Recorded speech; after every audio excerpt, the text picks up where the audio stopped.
कि जनूबी एशिया में सबसे ज़्यादा महंगाई पाकिस्तान में बढ़ी है और जनूबी एशिया में सबसे ज़्यादा कीमतों में इजाफा पाकिस्तान में हुआ है और जनूबी एशिया में सबसे ज़्यादा कम तरक्की पाकिस्तान में हुई है। तो महंगाई हर तरफ से है, हर तरफ से हमला कर रही है और उसको निपटने के लिए कोई रास्ता नहीं मिलता। मैं बड़ा अफसोस की बात कहता हूँ बाज़ औक़ात कि जब भी प्राइम मिनिस्टर कहते हैं कि मैंने नोटिस लिया है और मीटिंग बुलाई है, डर लगता है उसके बाद कि और ना बढ़ जाए। प्राइवेट डॉक्टर की फीस 2,500-3,000 रुपए हो गई है, जो 1,000 रुपए होती थी। अभी आप किसी क्लिनिक पे डॉक्टर को दिखाने चले जाएं तो उसकी फीस जो है वो 300% बढ़ चुकी है। और उस दिन से पाकिस्तान को तोड़ने और पाकिस्तान को गैर मुस्तहकम करने के लिए साजिशें रोज़ बरोज़ बुन रहा है। और वहाँ जो रिसर्च एंड एनालिसिस विंग है वो उस वक्त से पाकिस्तान में जासूस जो है वो भेज रहा है। Press the bell icon on the YouTube app and never miss another update. वादा किया था तहरीक इंसाफ ने कि सेहत के शोबे में इनकलाब लाएंगे। क्या यही वो इनकलाब है कि कीमतों में 4 मरतबा इजाफा हो गया? इनकलाब ये है कि आपके यहाँ महंगाई पता नहीं कितनी बढ़ गई। अब ये एडीपी की रिपोर्ट है कि जनूबी, हमारे यहाँ वजीर तो कुछ और कहते हैं, एडीपी कुछ और कहते हैं, मुमकिन है वो मुसलमान नहीं है तो इसलिए कहते हूँ कि जनूबी एशिया में सबसे ज़्यादा महंगाई पाकिस्तान में बढ़ी है और जनूबी एशिया में सबसे ज़्यादा कीमतों में इजाफा पाकिस्तान में हुआ है और जनूबी एशिया में सबसे ज़्यादा कम तरक्की पाकिस्तान में हुई है। ये उनकी रिपोर्ट है जो आपको इमदाद देते हैं, जो आपको फ़ंड देते हैं, सरमाया देते हैं अपने आपके प्रोजेक्ट्स के लिए, गुरबत के ख़ात्मे के लिए, तालीम के लिए, बिल्डिंग्स के लिए, सड़कों के लिए। हमारे यहाँ तो यार रोटी महंगी हो गई है। हमारे यहाँ वो एक वक्त का खाना जो हम बड़े फ़ख्र से कहते थे कि कराची में 10 रुपए में एक वक्त का पूरा खाना होता है, आदमी जो 3 रोटियां खाता है तंदूर की, वो बड़ा मेहनत कश होता है, वो आराम से खा लेता है, वो नहीं है। अब 125-200 रुपये हो गया है। अब मसला क्या है कि गैस की कीमतों में आप इजाफा कर रहे हैं। ये इजाफा जाएगा आवाम के ऊपर और फिर चीज़ें बढ़ेंगी। फिर तंदूर वाले कहेंगे जी हम तो आपको नहीं दे रहे 10 रुपये की 12 रुपये की रोटी। आप कीमत LNG की कीमतों में इजाफा करने वाले हैं आप आने वाले वक्त में, क्योंकि आपने बड़ी महंगी ख़रीदी है और गलत ख़रीदी है आपने, टेंडर भी गलत दिया है आपने, वो पूरी हिस्ट्री आपके सामने। रोटी, कपड़ा, आपकी सब्जियां, आपकी दालें जो आम आदमी के लिए होती हैं। तो पहले कहते हैं ना घर में दाल पकती, चने की दाल खाता है ये, वो चने की दालें बड़ी महंगी हो गई है।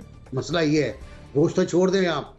तो महंगाई हर तरफ से है, हर तरफ से हमला कर रही है और उसको निपटने के लिए कोई रास्ता नहीं मिलता। मैं बड़ा अफसोस की बात कहता हूँ बाज़ औक़ात कि जब भी प्राइम मिनिस्टर कहते हैं कि मैंने नोटिस लिया है और मीटिंग बुलाई है, डर लगता है उसके बाद कि और ना बढ़ जाए। अभी जो इजाफा हुआ है अगस्त में दवाओं में, वो 37 दवाओं में इजाफा हुआ है। अगर वो लिस्ट देख ले तो आपको अंदाजा हो जाएगा क्या सूरत हाल है। एक खुली छूट है मेडिकल को और हेल्थ केयर को, मुझे समझ नहीं आ रही इस हुकूमत में। या तो डॉक्टर्स में देखें, प्राइवेट डॉक्टर की फीस 2,500-3,000 रुपए हो गई है, जो 1,000 रुपए होती थी। अभी आप किसी क्लिनिक पे डॉक्टर को दिखाने चले जाएं तो उसकी फीस जो है वो 300% बढ़ चुकी है। ये मसाइल बहुत बड़े हैं और सिर्फ हेल्थ कार्ड पे नहीं, सिर्फ हेल्थ कार्ड पे नहीं बेचा जा सकता इसको। और उस दिन से पाकिस्तान को तोड़ने और पाकिस्तान को गैर मुस्तहकम करने के लिए साजिशें रोज़ बरोज़ बुन रहा है। और वहाँ जो रिसर्च एंड एनालिसिस विंग है वो उस वक्त से पाकिस्तान में जासूस जो है वो भेज रहा है।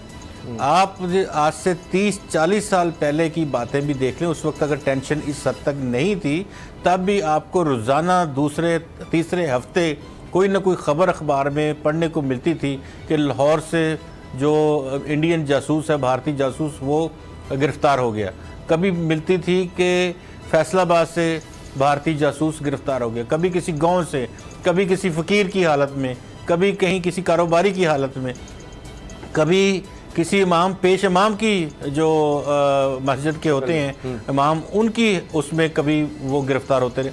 तो ये उस वक्त से इस तरह के इल्ज़ामात, इस तरह के जो सरगर्मियाँ हैं उसमें मुलव्वस है।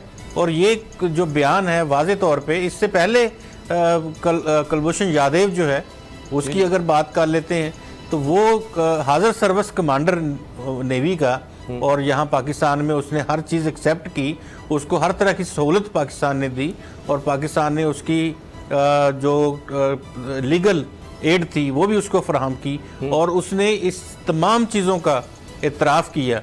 लेकिन उसकी कुर्बानियाँ, यानी कि वो अपने वतन के लिए तो देखें, हमारे लिए वो जासूस है, हमारे लिए काबिल नफ़रत है, हमारे लिए वो किसी भी लिहाज से काबिल कबूल नहीं है, लेकिन जो वो अपने वतन के लिए, अपने मुल्क के लिए कर रहा था, वहाँ पे उसके मुल्क ने और उसके मुल्क के लोगों ने, मोदी सरकार ने और उनके जो बाकी लोग हैं, अजीत दावल और बाकी दीगर जो लोग हैं, उन्होंने मुख्तलिफ ममालिक के ज़रिए से पैगाम रसानी करवाई पाकिस्तान को कि ये आप ही रख लें इसको, हमें इसकी ज़रूरत नहीं है। अच्छा, आप समझते हैं कि न्यूजीलैंड की हुकूमत जो है वो हिंदुस्तान की अंदर बैठे हुए कुछ अनासर की चालाकियों की वजह से बेवकूफ़ बन गई, इतनी खौफज़दा हो गई, ये यहाँ पर एक आपको लगता है कि एक स्क्रिप्ट शेपिंग हुई है, एक ताकत है, एक थर्ड फोर्स है जिसने एक बयानिया शेप किया है?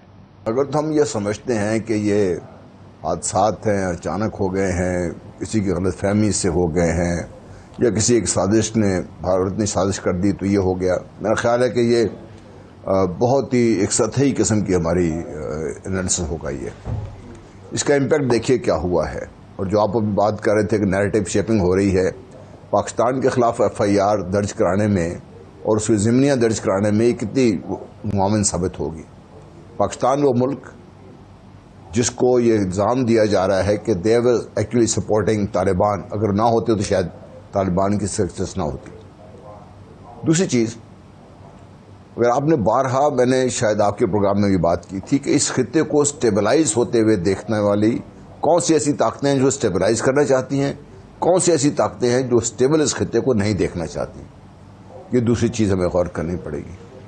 तीसरी चीज़ ये है कि भारत ने जो कुछ भी किया, क्या न्यूजीलैंड की इंटेलिजेंस इतनी पावरफुल है कि इस खित्ते में होने वाली लम्हा मलहमा की खबर रख सके? वो नहीं है। मदर कंट्री है इनकी बरतानिया। इन सब को कौन ऐसी ताकत है जो इनको ये रोक सकता है इससे भाई ये नहीं करना?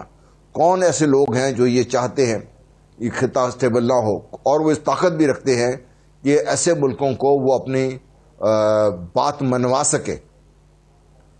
ऑकस शायद इससे लिंक ना हो, लेकिन उसका लिंक आप देख लीजिए, कोविड, अब जो क्वाड का लिंक देख लीजिए, तो 3-4 चीज़ें बड़ी वाज़ेह हैं मेरे हद तक।